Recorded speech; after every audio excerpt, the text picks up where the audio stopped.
normalmente, si nosotros normalmente seguimos el hemidiafragma izquierdo de atrás adelante, resulta que en la parte de adelante se pierde con el corazón porque hace un signo de silueta, ya que el corazón está al mismo nivel desde el punto de vista de eje sagital y se llama signo de silueta. Y mi diafragma derecho, normalmente, muchachos, es el que se ve. Si ustedes lo ven y siguen el DD, la DD, ustedes siguen la DD, sí, va a terminar hasta adelante. Y el hemidiafragma izquierdo se pierde con el corazón. Eso es normal en las radiografías laterales, porque el corazón y el hemidiafragma izquierdo están en el mismo nivel por eje. Acuérdense que me refiero a ejes, a lo que ustedes llamarían, no sé, ¿cómo se dice? Se me fue el nombre. ¿Cómo se dice cuando vas a hacer disección? En disección, ¿cómo se dice? Eje sagital, eje coronal, eje transversal, no sé. Pero es lo mismo. Bueno, avanzamos a la siguiente. Me voy a echar una galletita porque no he comido. Sí, ok. Mediastino, leo y explicamos. Mediastino y contornos. El mediastino es el espacio medio torácico extrapleural. ¿Qué es el mediastino? El mediastino es el espacio medio torácico porque está en el centro del tórax, medio torácico, así como cuando dicen el medio oeste norteamericano, ¿verdad? Es exacto, ¿no? Esto es geografía. El medio oeste norteamericano, obviamente es medio. Entonces, el mediastino es el espacio medio torácico porque está en el centro del tórax y fuera de pleuras. Es un espacio, el órgano más grande es el corazón, lo dividimos en mediastino superior, mediastino inferior. El mediastino superior es una línea, si lo vemos en una placa lateral, es una línea imaginaria, o sea, no existe, está en nuestra imaginación, que va del ángulo de Lewis a la base o plataforma inferior de la cuarta vértebra torácica. Y todo lo que está arriba de esa línea imaginaria entre el ángulo de Lewis y la plataforma inferior de la cuarta vértebra torácica, sí es mediastino superior. Todo lo que está abajo es mediastino inferior. Y en mediastino inferior tenemos tres espacios. El mediastino anterior, que se encuentra entre el esternón y la parte delantera del pericardio. El mediastino medio, que rodea, es todo lo que el pericardio rodea todo el corazón, el pericardio es el mediastino medio, y atrás del pericardio, el pericardio hacia atrás es el mediastino posterior. El mediastino posterior tiene otros dos espacios, entre el pericardio posterior y los muros anteriores vertebrales, o sea, la parte anterior de las vértebras o muros. Recuerden que la vértebra es un cubo, excluyendo el arco neural óseo. Esos son los pedículos, láminas y apófisis. El cuerpo vertebral es un cubo. Entonces, las partes anteriores y posteriores se llaman muros. Y muro lateral derecho, muro lateral izquierdo, muro anterior, muro posterior. Y las superficies, la superior se llama plataforma superior y la superficie inferior le llamamos plataforma inferior. Es una manera muy práctica de trabajar en nosotros los hospitales, muchachos. Sí, y está correcto desde el punto de vista anatómico. Ahora, el mediastino posterior está entre el pericardio posterior, que están esas rayitas blancas en la radiografía y oscuras, y los muros anteriores o la parte anterior de las vértebras. Doctora, ¿la puede entender tantito? ¿Sí? Y lo que está a los lados de los muros laterales, de un lado y del otro, se llama espacio, que es el espacio paravertebral, ese espacio es el paravertebral del mediastino posterior. Lo que está delante de los muros es el espacio prevertebral. Ahora, ¿qué tenemos en el mediastino anterior? Tenemos grasa, tenemos ganglios linfáticos y tenemos el timo, obviamente el timo. Que por cierto, alguien me mandó una imagen de, no sé si eran ustedes, de un probable timoma. ¿Eran ustedes? Que me mandaron, creo que un caso, que si había una lesión en el mediastino anterior. Bueno, si no fueron ustedes, fue otra universidad. A lo mejor fue centro médico. CEU. Bueno, en el mediastino anterior tenemos grasa, ganglios linfáticos y timo. En el mediastino medio, pues corazón, esófago, tráqueas, esófago, tráquea, bronquios, ganglios, aorta, etcétera. Todo el rollo que pusieron aquí, vena cava superior e inferior. Y en el mediastino posterior, los espacios paravertebrales, que son el prevertebral y el paravertebral a los lados de los muros laterales derecho o izquierdo. Recuerden que se abre, espero que me estén viendo, cuando estamos viendo el cuerpo vertebral torácico, las costillas se dirigen hacia atrás. Recuerden que las cabezas costales se articulan a los cuerpos vertebrales y luego se forma el arco posterior que se dirige hacia atrás y hacia afuera. Ese espacio que forman es el paravertebral. Ahora, lo interesante nosotros aquí es ver en el mediastino qué patologías podemos encontrar como examen, como pregunta de examen y para nuestros pacientes. ¿Tiene código? Ya me cerró. Para nuestros pacientes que todavía tenemos códigos morados. Entonces, tenemos lo que se llama las 4T. Y no me refiero a la 4T de Morena, me refiero a las 4T del servicio del área de patología. ¿Qué podemos encontrar en el mediastino anterior y medio? Normalmente en el anterior, las 4T. ¿Cuáles son las 4T? Es timoma, tiroides intratorácico, teratoma, que es la T, por eso es timoma. El timo te puede dar un timoma. Tiroides intratorácico, un bocio intratorácico, es la T de tiroides. Teratoma de un tumor totipotencial y el terrible linfoma, porque hay ganglios linfáticos. Entonces la T cuarta es terrible linfoma. Así le llamamos en español las 4T. Y en el mediastino medio, bueno, pues todo lo que tenga que conllevar a la cardiomegalia, un problema de la tráquea, un problema probablemente del esófago, todo lo que conlleve a la zona del mediastino medio, hay ganglios, hay los bronquios principales, etc. Y el mediastino posterior, que siempre es pregunta de examen, normalmente son los tumores de origen neurogénico.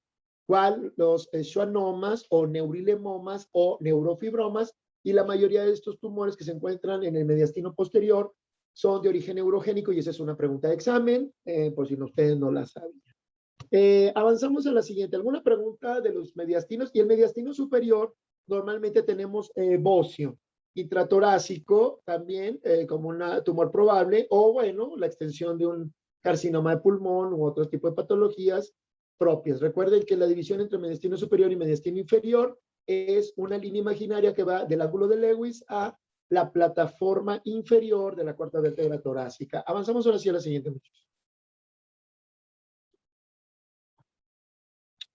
El corazón. Miren, lástima que aquí no me pusieron, me gustaría que me hubieran puesto para que me pudieran entender una tomografía computada transversa, pero creo que no la pusieron. Bueno, el corazón en una placa de tórax al frente, vamos a desaparecer ahorita la placa lateral, que realmente es usada, pero un poco en relación al teletórax, que es el frente. El corazón, el lado derecho del corazón, lo que nosotros valoramos son los contornos. ¿Por qué? Porque el mediastino tiene la misma radiodensidad en una placa de tórax, o sea, densidad 3. Y tú no puedes distinguir muchas veces, más que por los contornos, la aorta ascendente, la aorta, el esófago, no sé, los ganglios, las diferentes 4 cavidades, el mismo pericardio. Eso es muy difícil porque todo tiene la misma densidad, que es densidad 3. Entonces, lo que valoramos realmente son los contornos. En el lado derecho tenemos el contorno derecho es la aurícula derecha, y en el contorno izquierdo es el ápex del ventrículo izquierdo. Adelante, ustedes lo están viendo en la placa lateral cuando estamos viendo esos dibujos, esos contornos en azul celeste. La parte de, no, regresa, ahí está. Es que alguien me puso aquí, voy a bajar esta cosa, es una imagen de alguien aquí. El contorno, el contorno azul adelante pegado al esternón es el ventrículo derecho. En tomo computada, obviamente en un corte transverso también vemos adelante el ventrículo derecho.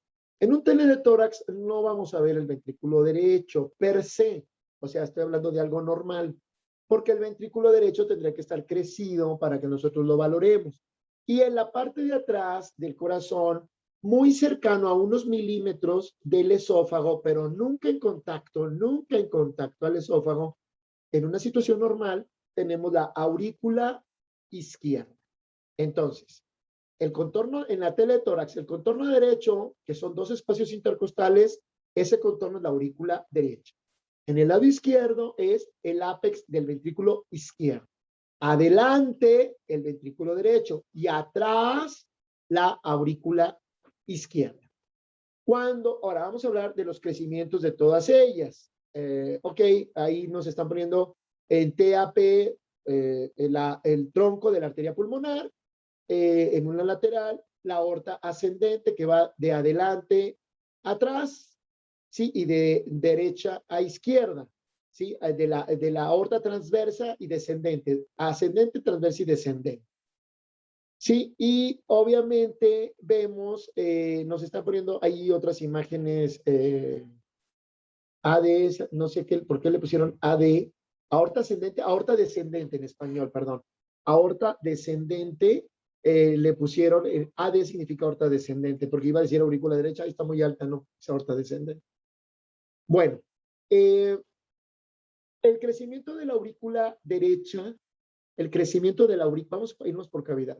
El crecimiento de la aurícula derecha es sobrepasarse más de dos espacios intercostales en ese contorno derecho en un tele de tórax. Si tenemos otro espacio intercostal y se nos hace muy redondo el corazón, obviamente hay crecimiento de la aurícula derecha. ¿Qué te da un crecimiento de aurícula derecha? Para irnos cavidad por cavidad. El crecimiento de la aurícula derecha te lo puede dar una patología como una fibrosis pulmonar en cualquiera de sus variedades, que nos dé hipertensión arterial pulmonar, que nos dé crecimiento del ventrículo derecho y que nos dé crecimiento de aurícula derecha. Todas las fibrosis pulmonares de cualquier variedad, incluidas obviamente las 50,000, no sé cuántas, pero hay muchísimas. En neumoconiosis, una neumoconiosis normalmente es una enfermedad laboral, sí, que tiene que ver con las personas que trabajan en el campo, ejemplo, los que recogen la caña de azúcar, que al recogerla y no tener la indumentaria necesaria para protegerse de la inhalación del polvo de la caña de azúcar, les puede dar la vagasosis. Puede haber beriliosis, varitosis, antracosis, un chorrísimo de neumoconiosis. Y eso te daría un crecimiento de aurícula derecha, más ventrículo derecho, más aumento del calibre del cono y tronco de la arteria pulmonar principal y de las arterias pulmonares principales. Otra causa de crecimiento de la aurícula derecha sería la congénita. ¿Qué te producirá un aumento de la aurícula derecha congénita? La llamada, que es rara, nada más he visto una en mi vida, inserción baja de la tricúspide. Es de nacimiento y eso se llama síndrome de Ebstein. Sin H, con A y con B de burro. Ebstein. Síndrome de Ebstein, son raros. Los verían más que todos los que están en cardiología pediátrica, porque sí hay en cardiología pediátrica. Ahí vi uno cuando yo trabajé en cardiología, pero no son frecuentes. Otro que te puede dar un crecimiento de la aurícula derecha es que tuviera un tumor adentro la aurícula derecha. Son infrecuentes, sí he visto varios, y se llaman mixomas, M-I-X. Eso te produciría un aumento de la aurícula derecha. Son gravísimos. El tumor desde el punto de vista histológico es benigno, pero su comportamiento por crecimiento es maligno, ya que además de que ocuparía el interior de la aurícula derecha, va a producir, sino que produce en forma incipiente, una obstrucción al paso de sangre de la aurícula derecha a través de la válvula tricúspide y el paciente obviamente muere por una insuficiencia cardíaca fulminante. Son causas de crecimiento de aurícula derecha. Muy bien, ahora vámonos al ventrículo derecho. Vámonos por orden. El ventrículo derecho te lo da, ya lo dijimos, las fibrosis igual de todas las variedades pulmonares, ahorita lo mencionamos, te da un crecimiento de ventrículo derecho. Te lo puede dar una comunicación interauricular, patologías de tipo cardíaco congénito, como cuáles. La comunicación interauricular, una comunicación entre la aurícula izquierda a la aurícula derecha, produciría una sobrecarga de sangre, ¿sí? Y eso pasaría a una sobrecarga de sangre al ventrículo derecho y nos produciría un crecimiento del ventrículo derecho. Una comunicación interventricular, lo mismo, produciría una recarga al ventrículo derecho con una hipertrofia del ventrículo derecho. Y patologías congénitas, bueno, ahorita dije dos patologías congénitas y también la persistencia de conducto arterioso. También una patología de persistencia de conducto arterioso entre una comunicación entre el piso de la aorta transversa sobre el techo de la aurícula, perdón, de la arteria pulmonar, pues nos va a producir también una sobrecarga sobre el ventrículo derecho. Eso lo sabemos y esas son 3 patologías de tipo acianógena que nos pudieran producir un crecimiento del ventrículo derecho. Ahora, un crecimiento, y son congénitas, o sea, una fibrosis en la edad adulta pulmonar, patologías acianógenas, CIA, CIB, PCA, presencia de conducta arteriosa, y patologías de tipo cianótico, como cuál, tetralogía de Fallot, vayan y leanla para no extenderme yo tanto, sí, tetralogía de Fallot, F-A-L-L-O-T, también una pentalogía de Fallot o una trilogía de Fallot, cualquiera de las 3 Fallot. Ahora nos van a producir un crecimiento del ventrículo derecho. Ahora nos vamos a ir a crecimiento de la aurícula izquierda. Un crecimiento de la aurícula izquierda, a ver, ¿cómo se representa en un teletórax un crecimiento del ventrículo derecho? Obviamente, el ápex cardíaco no pertenece al ventrículo derecho, pertenece al ventrículo izquierdo. Y entonces, cuando hay una hipertrofia del ventrículo derecho, nos elevaría la punta o el ápex y nos daría la imagen como de un zapatito sueco. Eso es muy típico en las tetralogía, trilogía y pentalogía de Fallot, sobre todo en las cardiopatías congénitas cianógenas. Y eso nos aumentaría el tamaño del ventrículo derecho. Ahora, una aurícula izquierda, vamos a hablar de la aurícula izquierda, no la vemos tampoco normalmente en un teletórax porque la aurícula izquierda la tenemos atrás. En un estudio normal no hay ningún problema.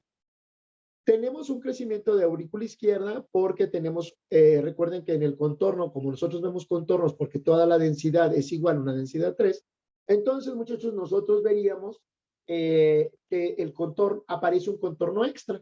La aorta es del lado izquierdo es el primer contorno del mediastino izquierdo, la aorta va transversa y descendente, ¿sí? La arteria pulmonar sería el segundo arco y el tercer arco sería el ventrículo izquierdo.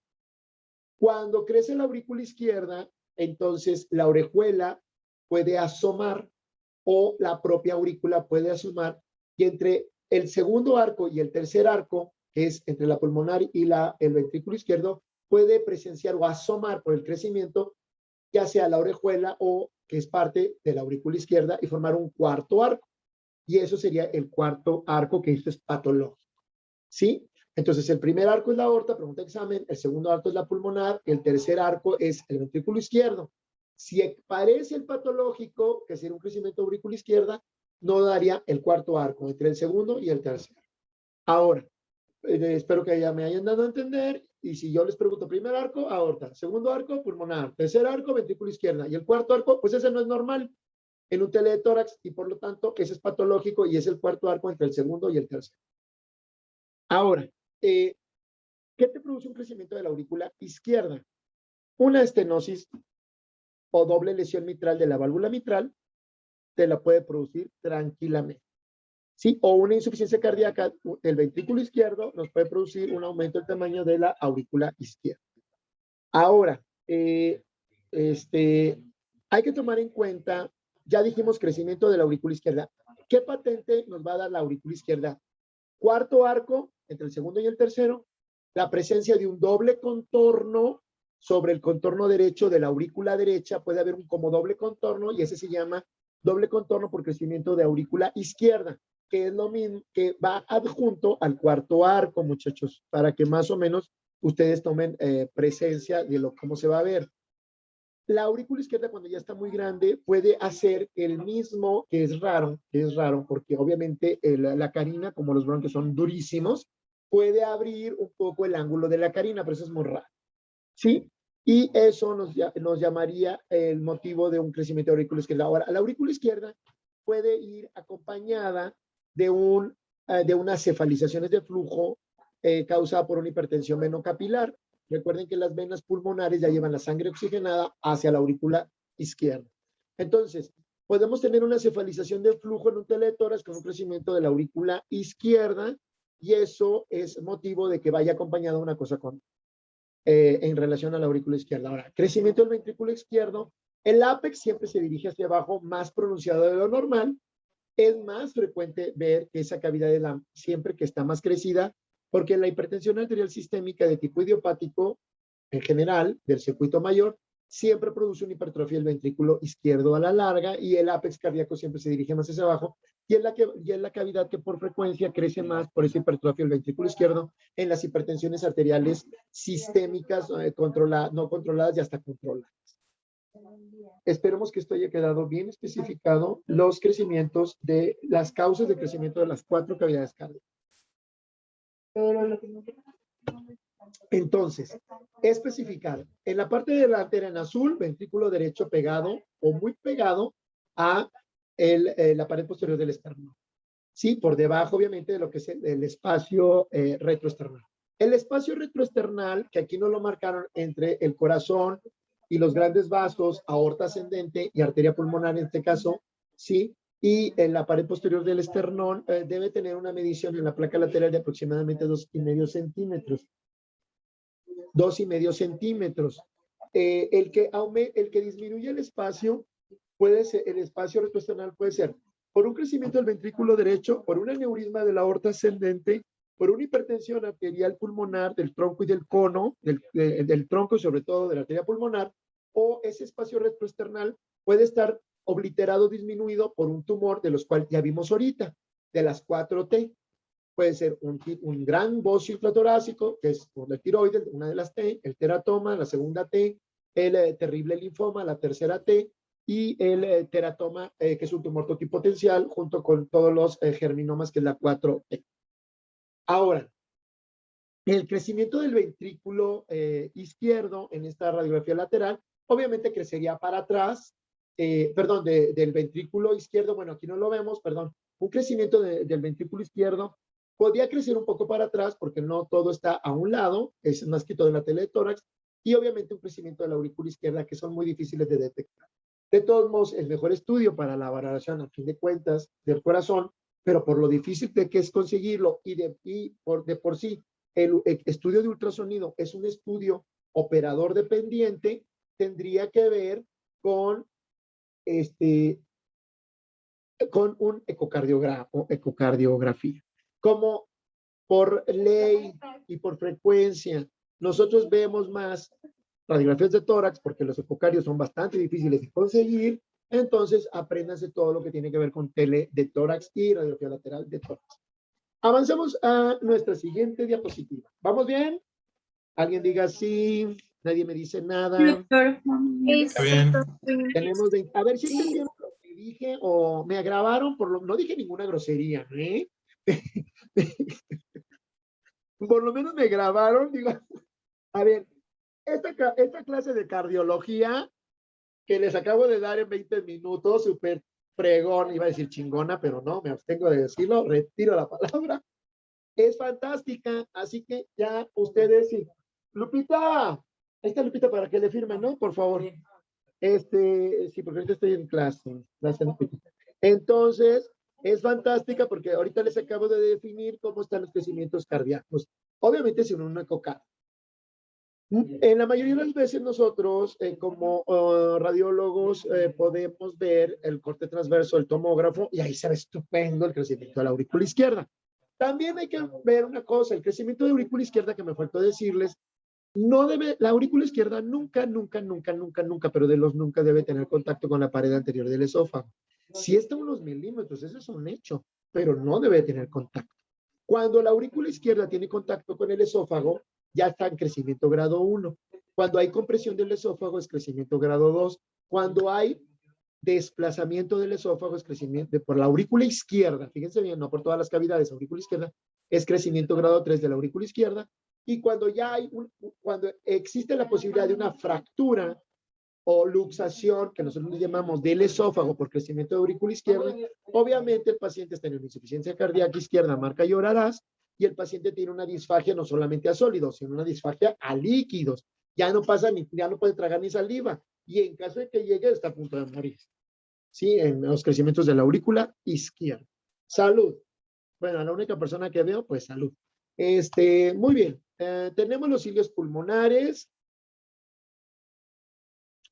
Y los cilios pulmonares, muchachos, bueno, aquí nos pusieron unas imágenes bien padres de una aorta en blanco, la arteria pulmonar, que es el segundo arco, ¿sí? Si ustedes ven el contorno convexo, el externo, sí, pues la aorta ahí está, en un teletórax, el segundo arco sería la arteria pulmonar, Ahí está el bronquio principal, obviamente, por donde descansa o está en contacto a la forma diagonal, como va la parte superior del contorno del bronquio principal izquierdo, y luego como que se dibuja perfectamente sobre el resto de los bronquios, ¿no?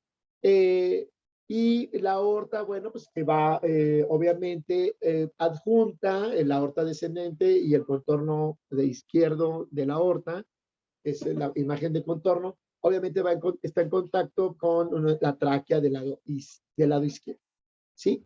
Y regresa, tenemos punteado, con punteado, bien bonito, está el callado de la vena ácigo, ya la vieron del lado derecho, donde se une el contorno de la tráquea con el bronquio principal del lado derecho, ¿sí? Y ahí se encuentra AZ y un montón de puntitos, así como que está punteándolo el callado de la vena ácido.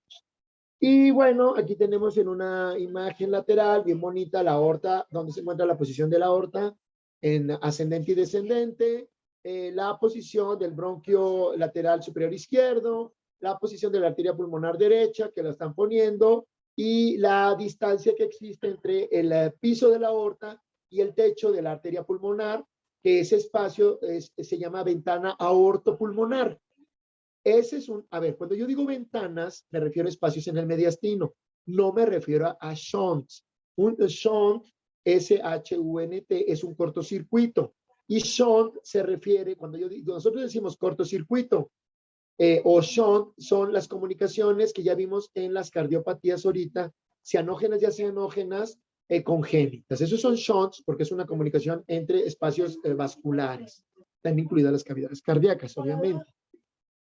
Este espacio que yo nombro es un espacio anatómico, no shunt, ventana aortopulmonar. Y ahí, en ese espacio, entre el piso de la aorta y el techo de la arteria pulmonar, debe de estar libre. A veces está ocupado por crecimientos ganglionares. Puede haber que un linfoma puede estar ahí ocupando ese espacio, o puede haber un carcinoma broncogénico, puede también estar ocupando ese espacio, o metástasis ganglionares pueden también estar ocupando ese espacio que se llama ventana aortopulmonar. Pero es un espacio, nada que ver con los shunts o cortocircuitos, para que no confundan una cosa con otra cosa. Avanzamos a la siguiente. ¿Alguna pregunta hasta aquí, mis niños, o nos regresamos? Creo que les estoy dando una clase de anatomía más chingona que la de la escuela.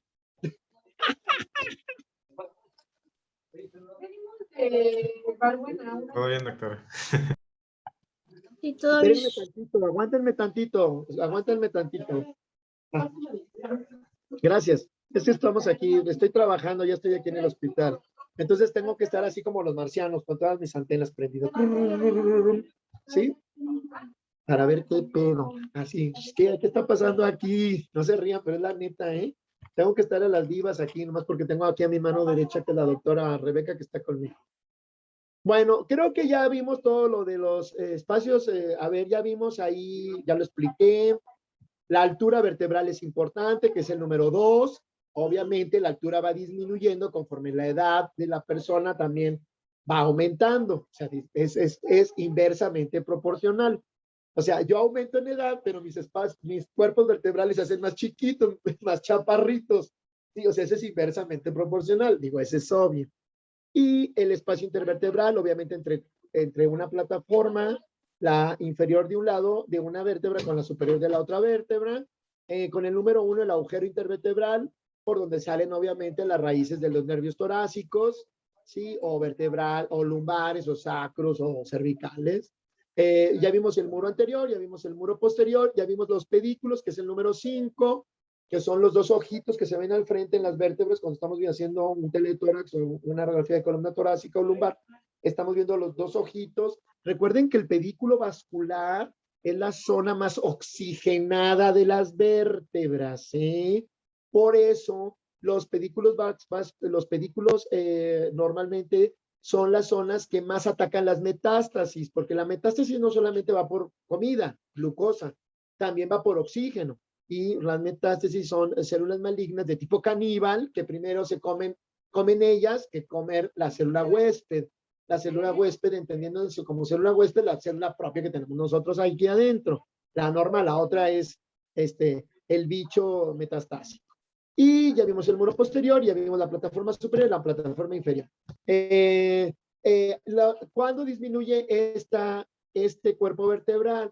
Pues disminuye por la edad, disminuye porque se fracturó, puede haber fracturas, disminuye porque se le está comiendo un cáncer, por ejemplo, disminuye por un traumatismo, pues bueno, por una fractura. O sea, disminuye por o se destruye por un absceso tuberculoso que sería la enfermedad de Pott. También puede producir la enfermedad de Pott, que no es tan infrecuente, porque aquí la vemos todavía en nuestro México salvaje, ¿verdad? El propio de la Secretaría de Salud, donde las clases altas no vienen aquí. La clase alta para mí es la clase que tiene trabajo, amiguitos, y que gana un salario, que sea el mínimo. Pero hay muchas clases abajo de nosotros, no soy clasista, que no tienen ni para el salario mínimo, entonces obviamente vienen aquí por la forma, por la condición como viven, hacinamientos, desnutrición, no me baño, no me aseo, me vale madre todo lo de mi tierra, no tengo excretas adecuadas, donde no tengo baño normal, tengo baño de pozo, porque esos todavía existen, ¿eh? Eso lo dice la señora Sheinman, pero ustedes saben que eso es una situación cierta que no va a poder arreglar ni por muy buena voluntad que tenga la 4T. Ahora sí me refiero al negocio, no a los tumores. Si una cosa son los tumores, otra cosa es el negocio político. Bueno, sí, avanzamos con la siguiente. ¿Alguna pregunta hasta aquí? Cuerpo de México. No. No, doctor. Avanzamos con la siguiente. A ver, ¿qué dijimos? Bueno, ya vimos el esternón en esta radiografía lateral entre flechitas negras y flechitas blancas, que son cabezas de flecha. Atrás dentro propio donde se encuentran las flechitas blancas es el espacio retroesternal del mediastino anterior. Estamos viendo el contorno anterior del corazón, que es el ventrículo derecho en esta lateral, sí, que es el contorno, porque todo es blanco, todo tiene la misma densidad. Luego, inmediatamente, la arteria pulmonar y la aorta ascendente, ¿sí? Aquí nos están poniendo cabezas de flecha, me imagino que son ahí la fusión obviamente las costillas se unen al esternón, no porque la costilla como tejido óseo se une al esternón, sino que hay un cartílago costal.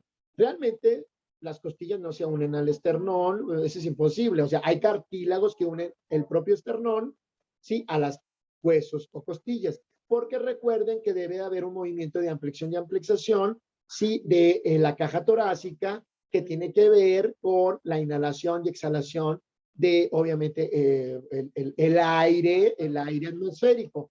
No es oxígeno, sabemos que la mayoría es nitrógeno, el aire atmosférico, que ya adentro se seleccione el oxígeno porque el nitrógeno no puede pasar, bueno, esa es otra cosa. Ya vimos, nos están presentando las escápulas en posición lateral en la siguiente radiografía, en una flecha larga blanca. Esa línea blanca que cae de un lado o del otro son las escápulas. Obviamente, ahí las estamos viendo, porque si ustedes ven, observen en donde se encuentra el ángulo de Lewis, en la parte de afuera, pasan los brazos, los contornos de los brazos, porque el paciente tiene los brazos, si me están viendo, espero que sí.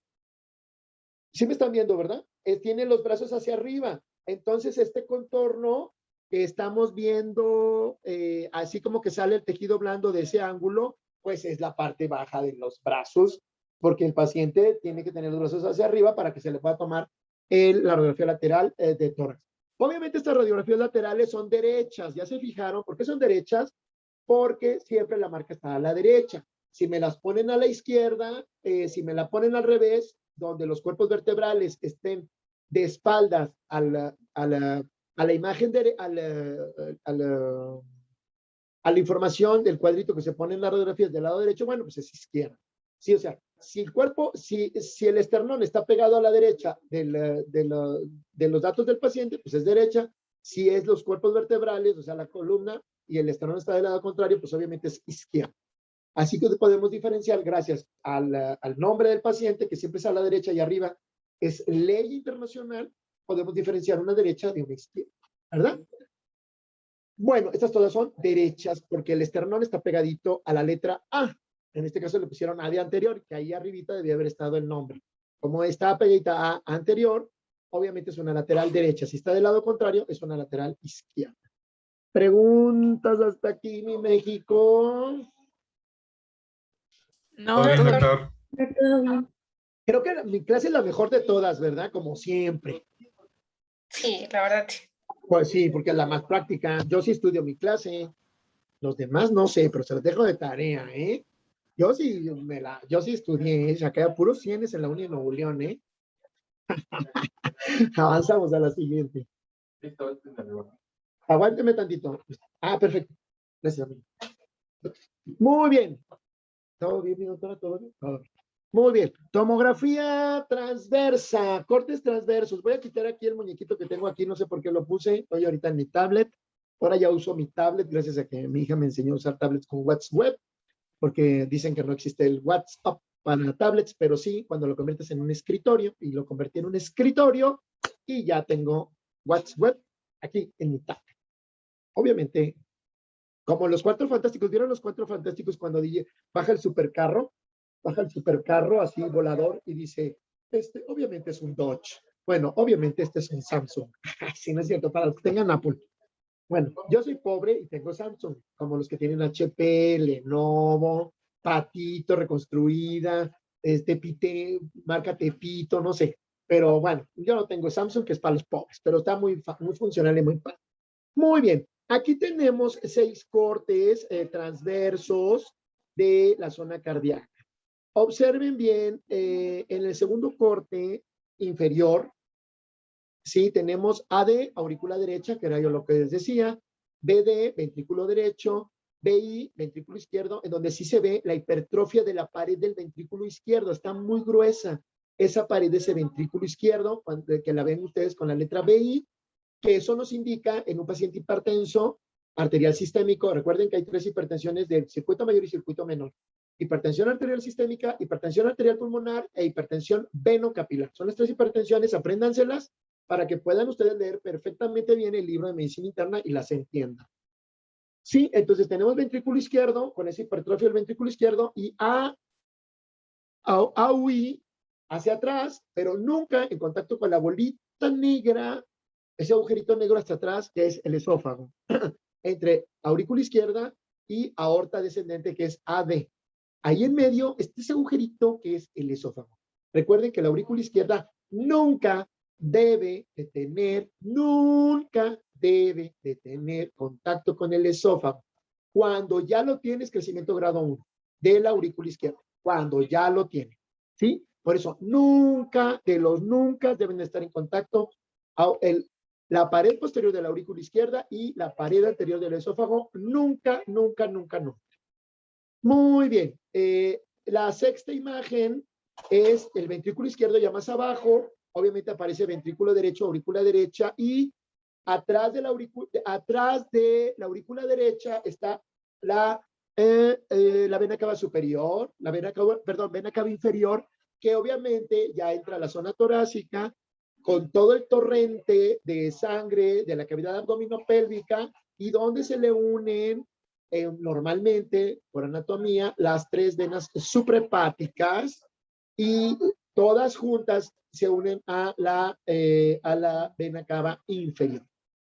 En la parte inferior también, en la primera tenemos una aurícula izquierda que no está grande, se ve grande, pero no está grande.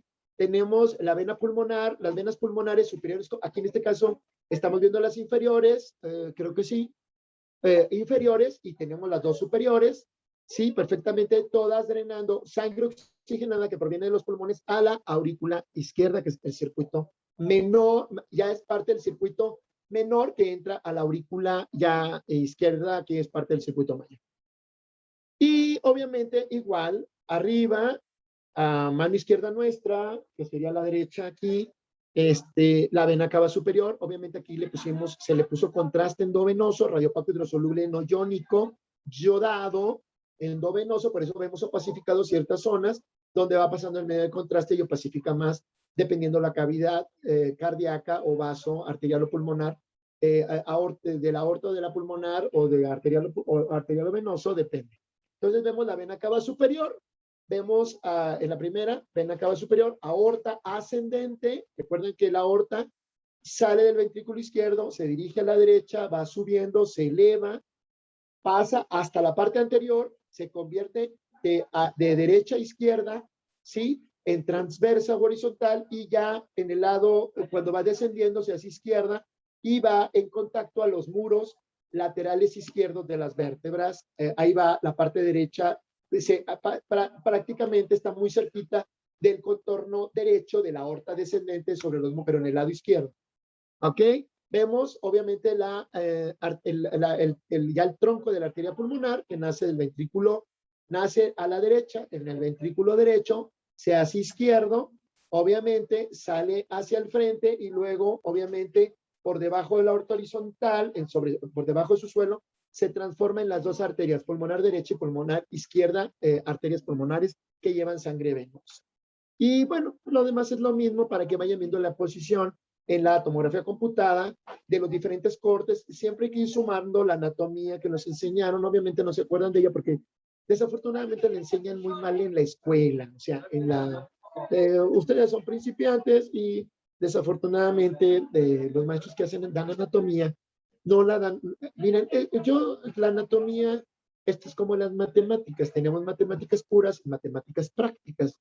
Las matemáticas que utilizan los arquitectos y los ingenieros tienen que ser matemáticas prácticas para que pueda haber edificios, carreteras, hagan boings, no sé, la Star Trek, cohetes nucleares. Esa es matemática práctica. Igual anatomía, tenemos anatomía pura que la enseñan re mal y no la transfieren nuestros anatomistas de primer semestre a la verdadera anatomía, que es la práctica, como la estamos viendo aquí en radiología, porque aquí es anatomía práctica. Recuerden.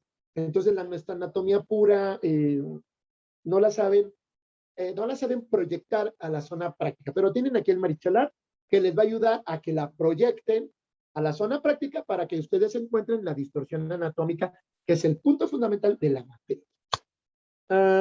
¿Alguna pregunta? ¿No? ¿Sí me entendieron o vuelvo o me regreso? Todo bien, doctor. Todo ¿Sí me bien. entendieron? Órale. Oigan, ya me cansé, muchachos. Faltan 10 para las 12. Se las dejo de tarea y mañana nos vemos. ¿Cuándo nos volvamos a ver? Hasta la otra semana, ¿no? Sí. Sí, doctor. Órale, pero la cosa es que vayan estudiando y vayan entendiendo este asunto de las anatomía y distorsiones anatómicas. Recuerden, Ok. la anatomía que nosotros vemos en la práctica como las matemáticas prácticas. Hay matemáticas puras, hay anatomías puras. ¿Qué pasa? Pues que nos las enseñan muy mal y muy feo porque no saben los anatomistas para qué sirve. Y nosotros, como somos médicos, tenemos que transformarla en para qué nos es útil. ¿Ok? Adiós, nos vemos la próxima. Adiós, doctor. Muchas Gracias, gracias. doctor. Adiós.